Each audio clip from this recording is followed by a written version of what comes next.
Alhamdulillah, puji serta syukur sama-sama kita panjatkan kepada Allah Subhanahu wa taala. Pada pagi yang berbahagia ini, Allah Subhanahu wa taala masih memberikan kepada kita umur yang panjang. Allah Subhanahu wa taala masih membangunkan kita dari tidur kita yang senantiasa ketika kita bangun subuh, kita bangun pagi, kita mengucapkan puji-pujian kepada Allah. Alhamdulillahilladzi ahyana ba'da ma amatana wa ilaihi nusyur. Segala puji bagi Allah yang telah menghidupkan kami setelah tadinya Allah mematikan kami, dan hanya kepada Allah lah kita semuanya akan dikembalikan, akan dibangkitkan nanti. Maka bersyukur kita kepada Allah Subhanahu wa taala. Kita semuanya sudah diberi kesehatan oleh Allah, kemudian diberi kekuatan juga oleh Allah Subhanahu wa taala, sehingga pada pagi yang berbahagia ini, setelah kita bangun kemudian mampu untuk hadir ke masjid untuk melaksanakan ibadah salat subuh secara berjamaah dan melaksanakan salat subuh berjamaah di dalam masjid adalah merupakan sebuah perbuatan yang berat, sebuah amalan yang tidak disukai oleh syaitan.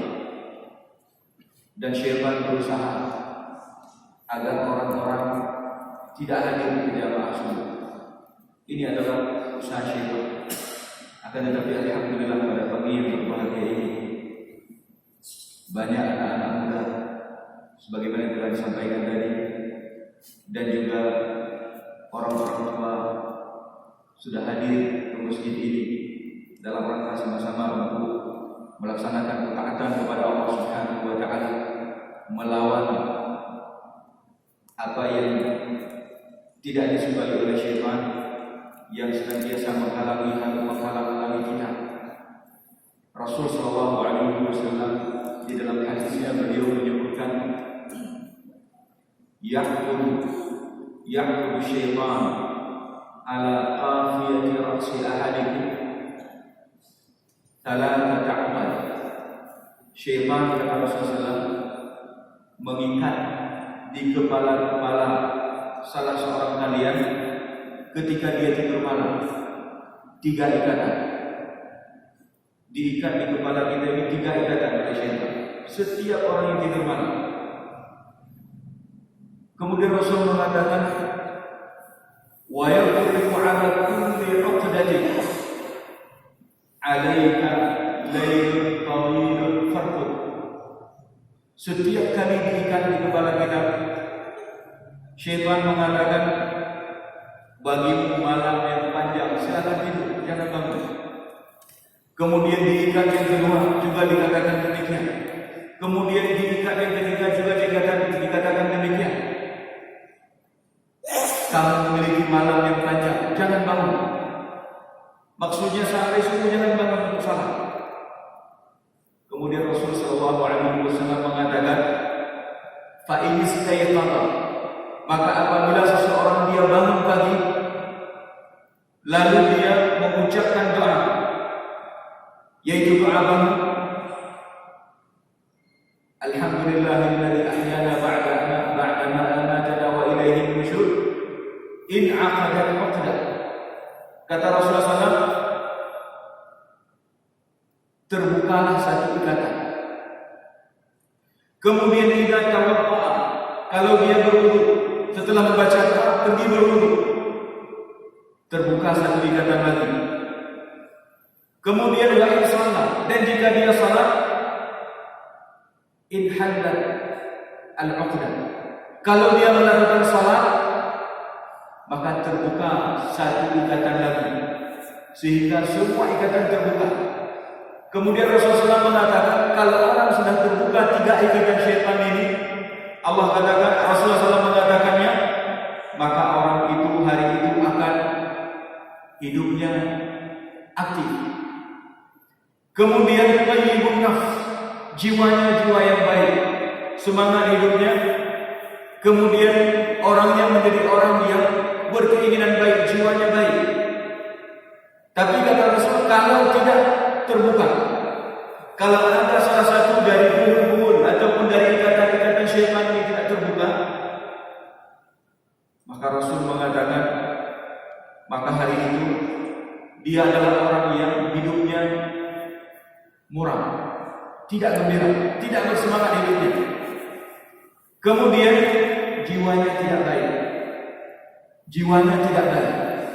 Seperti itulah dilakukan oleh syaitan ketika kita tidur malam. Maka para ulama menyebutkan dari salah satu faedah dari hadis ini, dikatakan oleh para ulama bahwa syaitan tidak suka kita bangun subuh. Makanya hadirin sidang jamaah subuh yang dirahmati Allah Subhanahu wa taala, maka kita melihat di mana-mana untuk salat subuh ini sedikit, dan hanya orang-orang pilihan saja yang mampu untuk bangun melakukan salat subuh berjamaah. Sedikit orang-orang pilihan saja, tidak semuanya bisa. Bahkan Rasulullah SAW mengatakan salat ini sangat berat dilakukan oleh orang-orang munafik yang di hatinya ada sifat kemunafikan, sangat susah. Inna athqalas salati, kata Rasulullah, seberat-berat salat alal munafiqin, terhadap orang munafikin, kata Rasul, salatul isya wa salatul fajr, salat isya dan salat subuh. Itu salat yang paling berat bagi orang munafikin, kata Rasulullah SAW.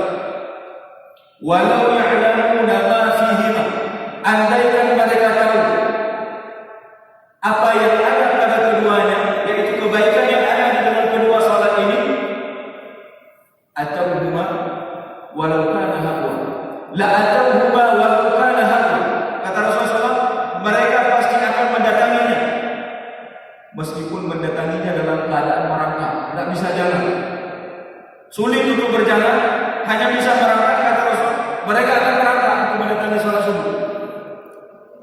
Mereka tidak akan luput dari salat subuh, karena salat subuh ini memiliki kelebihan.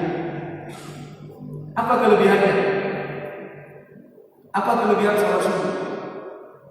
Hadirin sedang jamaah salat subuh yang dirahmati Allah Subhanahu wa taala, di sana banyak hadis Rasulullah sallallahu alaihi wasallam yang Rasul sampaikan tentang keutamaan salat subuh.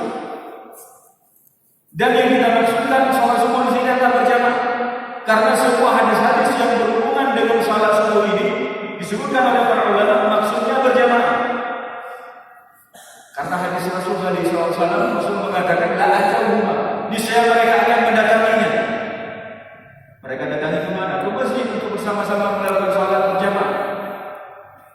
Rasul menyebutkan tentang kelebihan salat berjamaah. Yang pertama, Rasul katakan bahwasanya orang yang salat subuh berjamaah, baginya akan diberikan oleh Allah Subhanahu wa taala an-nur tamu yaumil qiyamah, akan diberikan kepadanya cahaya yang sempurna pada hari kiamat. Diberikan cahaya yang sempurna kepadanya pada hari kiamat. Rasul sallallahu alaihi wasallam dalam hadis yang diriwayatkan oleh Imam Abu Dawud dan juga Imam At-Tirmidzi, dan hadis ini bersumber dari Abu Hurairah radhiyallahu anhu, Rasul mengatakan, basyiril masyaiina fi dhulamil lail ila al-masajid bin nurit tam yaumil qiyamah. Rasul mengatakan, berikan berita gembira kepada orang-orang yang berjalan di kegelapan malam menuju masjid-masjid dengan cahaya yang sempurna di hari kiamat besok. Hadirin sedang jamaah subuh, sedang jamaah salat subuh yang dirahmati Allah Subhanahu wa taala. Apa kelebihannya kita mendapatkan nur pada hari kiamat? Apakah kita butuh kepada cahaya pada hari kiamat? Karena kita tahu pada hari kiamat itu matahari dekat dengan manusia. Yang Rasulullah SAW menyebutkannya dekatnya matahari dengan manusia pada hari kiamat. Qadrami duluna syamsu min al-'abdi yawm al-qiyamati ala qadri min. Matahari didekatkan kepada manusia di hari kiamat besok, kata Rasul, seukuran 1 mil. Dekat sekali. Dan mil ini Dalam bahasa Arab disebutkan oleh para ulama ada dua maksudnya. Bisa jadi mil, 1 mil ukuran panjang biasa, ataupun mil yang ada di botol celak orang perempuan yang ukurannya 1 penduduk, itu namanya juga mil dengan bahasa Arab. Kemudian para ulama menyebutkan apakah mil jarak atau mil celak. Bisa saja dua-duanya, yang mana satu?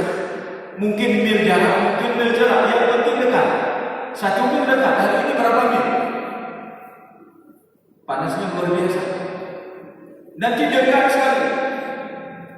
Apakah kita butuh cahaya? Dengan dekatnya kita dengan matahari seperti itu, terang benderang, apalagi cahaya. Akan tetapi hadirin yang dirahmati Allah Subhanahu wa taala, ketahuilah pada hari kiamat nanti ada waktu-waktu yang kita butuh kepada cahaya, karena kita akan melalui tempat yang tidak ada matahari, tempat yang gelap gulita. Kapan itu terjadi? Kapan manusia akan melewati tempat yang gelap gulita yang dia butuh kepada cahaya? Yaitu ketika manusia akan melintasi sirat. Mereka berada di dalam gelap gulita. Sirat yang sering kita sebut dengan titian, yang dibentangkan oleh Allah Subhanahu wa taala ala jahannam. Di atas neraka jahannam, titik di atasnya, di bawahnya jahannam. Yang harusnya kata Rasul lebih halus dari rambut, lebih tajam dari pedang. Orang harus melintasinya dalam keadaan gelap gulita. Dan ini dikhabarkan oleh Rasul sallallahu alaihi wasallam ketika ada seorang Yahudi datang kepada Rasul bertanya. Dia bertanya, "Ya Muhammad." Wahai Muhammad, dipanggil dengan namanya. Orang Yahudi tidak beriman kepadanya. Ditanya, "Ya Muhammad, yauma tubaddalu al-ardu ghayra al-ardu." Pada hari bumi diganti dengan bumi yang lain, was-samawat, dan langit diganti dengan langit yang lain. Maksudnya akhirat. Aina yakunun nasu yawma idzin? Di manakah manusia pada hari itu? Ditanya kepada Rasul, di mana manusia hari itu? Rasul sallallahu alaihi wasallam menjawab, fi dhulmatin dunal jisr. Mereka berada di dalam kegelapan. Dunal jisr, yaitu ingin melintas jalan. Disitulah mereka hari ini. Maka ketika itu semua orang butuh kepada cahaya. Orang yang tidak memiliki cahaya tidak akan sanggup berjalan, tidak akan bisa berjalan. Ketika itulah orang butuh cahaya. Orang yang sanggup berjamaah akan diberikan oleh Allah kepadanya al-Qur'an, cahaya yang sempurna, sehingga dia akan mudah untuk melintasi sirat, akan mudah berjalan di hari kiamat besok. Ketika dia mendapatkan cahaya ini, maka ketika para ulama menafsirkan surat Al-Hadid ayat 12, yaitu firman Allah Subhanahu wa taala, "Yauma taral mu'minina wal mu'minat yas'a nuruhum baina aydihim wa bi aymanihim busyrakumul yawm." Dan ketika kalian melihat, dan ketika engkau melihat orang mukminin laki-laki dan orang mukminin perempuan, yas'aluhum baina aydihim wa bi aymanihim, cahaya-cahaya mereka berjalan di hadapan mereka dan di sebelah kanan mereka. Bergembiralah kalian hari ini dengan surga. Bergembiralah dengan surga.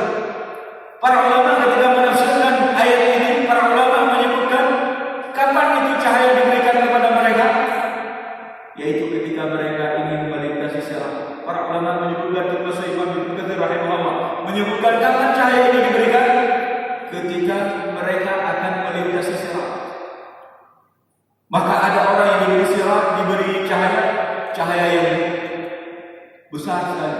Ada cahaya yang lebih kecil, ada cahaya yang lebih kecil, ada cahaya yang paling kecil kata Rasul adalah cahaya seorang yang diberikan cuma di ibu jari kakinya, sekali menyala sekali padam, sehingga ketika menyala dia bisa berjalan, ketika padam dia harus berhenti. Kemudian ada orang yang tidak dapat cahaya sama sekali. Dalam ayat selanjutnya Allah katakan, "Yauma yaqulul munafiqun yauma lilladzina amanu duruna naqtabis min nurikum. Dan ketika orang-orang munafik, laki-laki dan perempuan mengatakan, unduruna, tunggulah kami, berkata kepada orang-orang yang beriman yang dapat cahaya, unduruna naqtabis min nurikum, tunggu kami menumpang dengan cahaya-cahaya kalian. Qila irji'u wara'akum faltabisu nuran. Tapi ketika itu ada suara yang menjawab, kembali ke belakang. Hari ini enggak boleh menumpang, enggak boleh menumpang cahaya hari kiamat. Hari ini cari cahaya.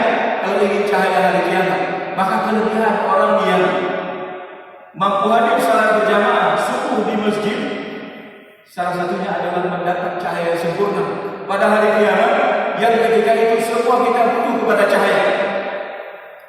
Semua kita butuh kepada cahaya. Maka persiapkanlah cahaya dengan sebaik-baiknya di alam dunia ini untuk kemudahan kita di hari akhirat. Ini yang pertama kelebihannya. Kemudian yang kedua dan yang terakhir kita sebutkan, tidak terlalu memperpanjang waktu. Yang kedua adalah salat subuh ini adalah salat yang disaksikan oleh para malaikat. Para malaikat menyaksikan orang-orang yang hadir di salat subuh ini secara berjamaah dihadiri dan disaksikan oleh para malaikat. Allah sebutkan di dalam Al-Quran dalam surat Al-Isra, aqimis salata liduluki syamsi ila ghasaqil laili wa qur'an al-fajr inna qur'an al-fajr kana mashhuda. Dirikanlah salat ketika tergelincir matahari, ila ghasaqil laili, sampai gelapnya malam, wa qur'an al-fajr, dan dirikan juga salat subuh. Qur'an al-fajr adalah salat subuh. Inna qur'an al-fajr kana mashhuda. Sesungguhnya salat subuh itu adalah salat yang disaksikan, maksudnya oleh para malaikat. Makanya ketika menafsirkan ayat ini, Ibnu Katsir rahimahullah membawa hadis yang diriwayatkan oleh Imam Al-Bukhari dan juga Imam Muslim, hadis Abu Hurairah juga. Beliau menyampaikan dari Rasul sallallahu alaihi wasallam, Rasul katakan, yata'aqabu fikum malaikatun bil-laili wa malaikatun bin-nahar. Bergantian pada kalian malaikat siang dengan malaikat malam, atau malaikat malam dengan malaikat siang. Wa yajtami'una fi salatil 'asri wa salatis subh. Mereka bersatu bertemu di salat asar dan juga di salat subuh. Malaikat ini, dua malaikat ini bertemu di salat asar dan juga di salat subuh. Faya'udul ladzina bata fikum batu fikum. Maka malaikat yang tadinya bersama kalian ya'ud, naik kepada Allah Subhanahu wa taala. Naik kepada Allah Subhanahu wa taala. Fayas'alullah, maka Allah pun bertanya kepada mereka. Wallahu a'lamu bihim, dan Allah Maha tahu dengan keadaan hamba-Nya. Kaifa taraktum ibadi, bagaimana kalian meninggalkan hamba-hambaku? Bagaimana kalian meninggalkan hamba-hambaku tadi? Fayaqulu, maka malaikat menjawab, atainahum wa hum yusallun wa taraknahum wa hum yusallun. Kami datang kepada mereka, kami dapati mereka sedang salat, ya Allah. Kemudian kami tinggalkan mereka tadi, juga mereka sedang salat, ya Allah. Ini yang dilaporkan oleh malaikat kepada Allah Subhanahu wa taala, dan Allah tahu sebenarnya siapa yang datang ke masjid berjamaah subuh, diketahui oleh Allah Subhanahu wa taala. Tapi bertanya kepada Allah kepada malaikat. Maka malaikat memberi kesaksian bahwa kami datang, mereka salat. Kemudian kami pulang, mereka juga masih salat, ya Allah. Yaitu tadi salat asar. Kemarin salat asar. Ketika berganti malaikat siang dengan malam, salat asar. Maka orang-orang yang hadir salat asar berjamaah disaksikan oleh malaikat di hadapan Allah Subhanahu wa taala, mereka salat.